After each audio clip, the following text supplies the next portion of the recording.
Olá, hoje nós vamos começar o estudo do livro de Provérbios. A antiga nação de Israel possuía três categorias de ministros: os sacerdotes, os profetas e os sábios. Os sábios eram especialmente dotados de sabedoria divina e concílio a respeito de questões práticas e também filosóficas da vida. O livro de Provérbios representa a sabedoria inspirada por Deus desses indivíduos. De modo geral, a maior parte dos provérbios pretende ensinar lições práticas a respeito de atitudes, comportamentos ou da vida.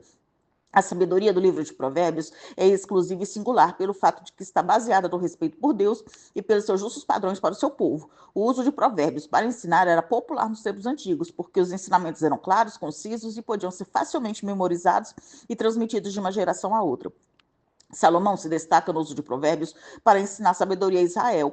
De acordo com 1 Reis 4, versículo 32, Salomão escreveu 3.000 provérbios e 1.005 cânticos durante a sua vida.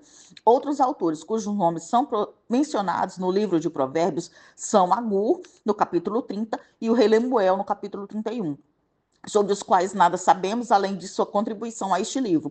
Mais autores são sugeridos em Provérbios 22 e em Provérbios 24. Embora a maior parte de Provérbios tenha se originado no século X a.C., a data mais antiga possível para sua conclusão teria sido durante o reinado de Ezequias, isto é, 700 a.C.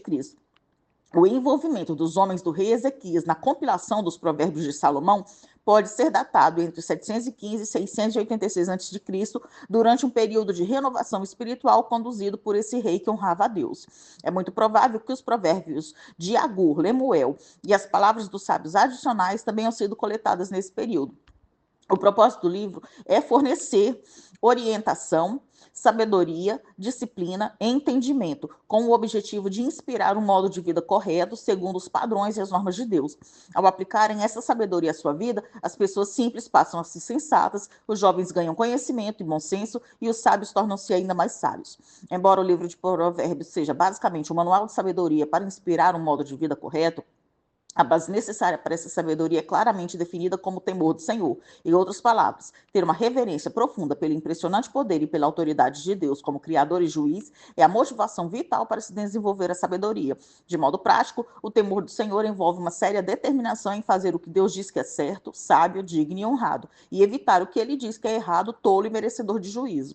A sabedoria no livro de Provérbios trata de vários assuntos que incluem a família, a juventude, a pureza sexual, a fidelidade conjugal, a honestidade, o trabalho árduo, a generosidade, a amizade, a justiça, a retidão e a disciplina.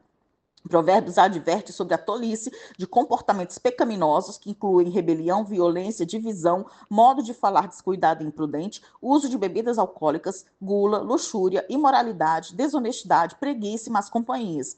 Compara o bom senso com irresponsabilidade, os justos com os ímpios, o orgulho com a humildade, a preguiça com o trabalho árduo, a pobreza com a riqueza, o amor com a luxúria, o certo com o errado, a vida com a morte. Este livro é o mais completamente prático do Antigo Testamento e apresenta uma ampla variedade de princípios básicos e normas para se ter relacionamentos corretos e o comportamento apropriado na vida diária. Esses princípios atemporais são relevantes a todas as gerações e culturas.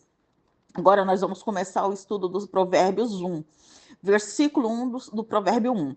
Um provérbio é uma alusão concisa ou breve parábola, rica em verdade e significado. Rei de Israel aqui se refere a Salomão, que foi o último rei do Israel unido. Versículo 2. Sabedoria é ter domínio de um ramo do conhecimento. Isso inclui disciplina, conhecimento, prudência e outras virtudes. Consiste na habilidade para aplicar conhecimento a fim de superar algum problema na vida. A sabedoria bíblica, que é um dom de Deus, inclui a moralidade e o conhecimento de Deus. A instrução tem a ver com advertências sobre as consequências de um comportamento incorreto ou com a correção amorosa daqueles que a deixaram de atender essas advertências. Entender significa incorporar conhecimento para que ele dirija a ação. Palavras de inteligência são aquelas que revelam a verdade. Versículo 3. Ensino do bom proceder é um talento para o discernimento, a observação ou o escrutínio. É sabedoria prática que conduz ao sucesso. É uma inteligência orientada moralmente por justiça, em harmonia com as normas de Deus. Juízo, que é a restauração daquilo que é justo, e equidade, aquilo que é reto, justo e bom. Versículo 4. Os simples são indivíduos ingênuos, geralmente jovens, que ainda estão descomprometidos. Em geral, carecem de prudência ou entendimento. Eles não escolheram a sabedoria nem a loucura, mas estão dispostos a dar crédito a qualquer coisa. Aqueles que tentam permanecer descomprometidos são condenados porque não começaram a andar pelo caminho da justiça. Eles devem tomar como advertência os que escolheram o caminho errado. Conhecimento é a informação coletada e memorizada. O conhecimento é a ferramenta, mas a sabedoria é o artífice. Sem a sabedoria para aplicá-lo, o conhecimento é ineficaz. Em Provérbios, jovens são os que estão no limiar da maturidade, estão começando a tomar decisões sobre o curso de sua vida. Versículos 5 e 6. Um homem instruído possui a capacidade de entender o que ouve, percebe e incorpora o conhecimento de modo a dirigir-lhe as ações. Sucessivas gerações deveriam aprender das gerações anteriores. Versículo 7. O temor do Senhor é a única base do verdadeiro conhecimento. Esse temor não consiste em um terror desconfiado de Deus, mas antes é a admiração reverente e a resposta em adoração da fé ao Deus que se revela como Criador, Salvador e Juiz. O temor do Senhor envolve respeito, reverência, amor e confiança em Deus. Ele acompanha o conhecimento, a humildade, a obediência e a bênção. O princípio é aquilo que vem primeiro, o pré-requisito. É também o preceito mais importante, o supremo. A razão por que o temor do Senhor é o princípio tanto do saber como da sabedoria é que a vida moral começa com reverência e humildade diante do Criador e Redentor. A submissão ao Senhor é fundamental para a obtenção do real entendimento. Versículos 8 e 9. Estes versículos dão início à primeira sessão, indicando que o treinamento da sabedoria mencionada em Provérbios inclui a instrução no lar, dada pelo pai e pela mãe. O diadema e os colares eram símbolos de honra, orientação e proteção. Versículo 10. Na Escritura, o termo pecadores é reservado para descrever os descrentes que pecam continuamente, que se esforçam para levar até mesmo os crentes a pecar com eles. Os pecados de assassinato e roubo são usados para ilustrar esse tipo de insensatez. Versículo 11. A força intimidadora da pressão dos companheiros é a maneira pela qual os que não têm sabedoria são frequentemente seduzidos. Versículo 13. A tentação de bens preciosos e despojos é uma das formas pelas quais o amor ao dinheiro é a raiz de todos os males. Provérbios não proíbe nem desencoraja as riquezas, somente o uso do mal para obtê-las. Entretanto, a riqueza suprema é a própria sabedoria. Versículo 15. O livro de Provérbios com frequência adverte o leitor para que se afaste do caminho ou vereda da impiedade e, em vez disso, escolha o caminho da justiça. O estilo de vida que uma pessoa escolhe leva a um determinado destino. Uma pessoa não deve, nem mesmo por um momento, experimentar o estilo de vida do ímpio. Versículos 17 e 18. Até uma ave evitará uma armadilha, uma vez que tome conhecimento dela. Aqueles que estão sendo tentados deveriam fazer a mesma coisa. O animal que vê uma rede tem o instinto de evitá-la, mas os ímpios, mesmo sabendo que seu estilo de vida é autodestrutivo, não têm o bom senso de afastar-se disso. Versículo 19. Quando o versículo 19 fala do fim de todo ganancioso, não está simplesmente dizendo que suas ações causarão a morte deles, embora elas possam. Em vez disso, diz que tais ações levam ao destino do caminho dos ímpios, uma perda de vida ainda mais profunda, com tudo que isso envolve. Versículos 20 e 21. A sabedoria é personificada aqui como uma mulher e retratada, chamando aos simples, escarnecedores e insensatos para que ouçam suas palavras. A praça pública era uma área aberta no interior de uma cidade fortificada. A porta da cidade era o lugar em que os líderes da cidade se encontravam para restabelecer o tribunal. Era também o local em que ficava o mercado e no qual aconteciam as transações comerciais oficiais. Versículo 22. Três perguntas revelam três classes dos que necessitam. Os nécios e os ingênuos, que são ignorantes, os escarnecedores ou zombadores, que cometem os atos mais sérios e resistem à disciplina dos sábios, e os insensatos ou tolos, que não dão ouvidos à verdade. A sabedoria de Provérbios é destinada principalmente aos ingênuos. Versículo 23. A sabedoria de Deus faz ao pecador acusações pelos seus pecados que exigem arrependimento. E para quem de fato se arrepende, Deus promete o espírito ou essência da verdadeira sabedoria ligada à revelação divina. A repreensão consiste em chamar alguém à responsabilidade. Versículos 24 a 27. Os pecadores que respondem com indiferença e zombaria às acusações de Deus aumentam ainda mais sua culpa e trazem sobre si a retribuição da zombaria e indiferença de Deus. Algumas pessoas esperam para buscar a Deus até que acaba ficando tarde demais. Quando os pecadores que rejeitaram a sabedoria clamarem a Deus no dia do julgamento, ele responderá à aflição deles com desprezo. Versículos 28 a 32. A rejeição dos pecadores por parte de Deus está cuidadosamente detalhada. Esse é o aspecto da ira de Deus que está representada no abandono dos pecadores. Nenhuma oração ou busca diligente poderá ajudá-los. O Senhor retirará seu convite aos pecadores porque eles o rejeitaram. A punição máxima será Deus entregá-los ao resultado da sua própria perversidade. Versículo 33. A sabedoria traz vida e segurança. Rejeitar a sabedoria é rejeitar tudo quanto promove a vida. Agora nós vamos estudar o provérbio 2. Versículos 1 a 5 do provérbio 2. Em vez de apenas aprender sobre a sabedoria, a pessoa é chamada primeiramente a aceitar e internalizar a sabedoria, e então clamar e a buscar com ardor. O resultado é um relacionamento reverente com Deus, que é um pré-requisito da verdadeira sabedoria. Versículo 6. A sabedoria vem de dois modos. É um dom dado por Deus e o resultado de uma busca enérgica. A origem da sabedoria é Deus e sua palavra revelada, a fonte de conhecimento e entendimento. Versículos 7 e 8. Ao guardarmos conosco os mandamentos de Deus, ele reserva a verdadeira sabedoria como nossa recompensa. A verdadeira sabedoria tem a ver com competência e bom senso. A integridade caracteriza os que são espiritual e moralmente corretos, mas isso não quer dizer que não tenham pecados. A sabedoria deve ser buscada diligentemente e cultivada na prática, mas não é algo recebido em troca pelas ações da pessoa. O versículo 8 declara que o propósito do dom da sabedoria é proteger o caminho dos servos do Senhor. Versículos 9 e 10. Entender é outro resultado de se procurar a sabedoria. Uma pessoa pode viver eticamente quando possui sabedoria no coração e na alma. A renovação é a sabedoria de Deus que entra numa pessoa e lhe torna suave o conhecimento de Deus. Versículo 11. Ter discernimento e entendimento evitará um comportamento autodestrutivo. Versículos 12 a 15. Aqueles que trilham o caminho do mal são descritos como o homem que diz coisas perversas, como os que se alegram naquilo que é prejudicial e que dessa forma enganam a si mesmos, enquanto tentam apanhar outros em suas armadilhas. Versículos 16 a 19. Estranha é provavelmente usado aqui no sentido de proibida ou não autorizada, uma vez que a descrição que se segue em Provérbios 2, versículo 17, refere-se a alguém que abandonou outro relacionamento. A descrição paralela de esquecer-se da aliança do seu Deus, junto com abandonar o amigo da sua mocidade, indica que a aliança aqui referida é ao voto em seu casamento. Uma mulher que buscar seduzir um homem de modo a levá-lo ao adultério, pratica um engano e engana-se a si mesma.